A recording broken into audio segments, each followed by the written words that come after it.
وقالت اليهود ليست النصارى على شيء وقالت النصارى ليست اليهود على شيء وهم يتلون الكتاب كذلك قال الذين لا يعلمون مثل قولهم فالله يحكم بينهم يوم القيامة فيما كانوا فيه يختلفون ومن أظلم ممن منع مساجد الله أن يذكر فيها اسمه وسعى في خرابها أولئك ما كان لهم أن يدخلوها إلا خائفين لهم في الدنيا خزي ولهم في الآخرة عذاب عظيم ولله المشرق والمغرب فأينما تولوا فثم وجه الله إن الله واسع عليم ولله المشرق والمغرب فأينما تولوا فثم وجه الله إن الله واسع عليم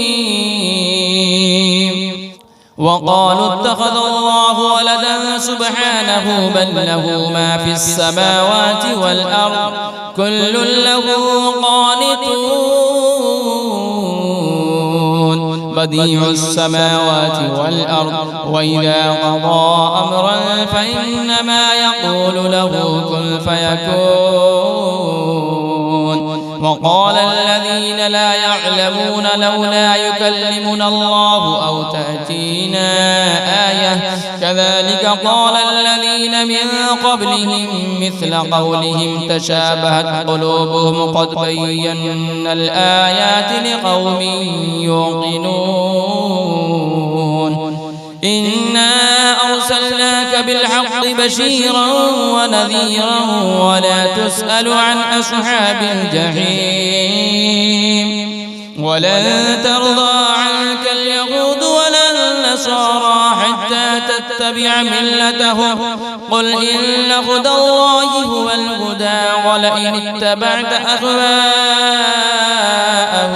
بعد الذي جاءك من العلم ما لك من الله من ولي ولا نصير الذين آتيناهم الكتاب يتلونه حق تلاوته أولئك يؤمنون به ومن يكفر به فأولئك هم الخاسرون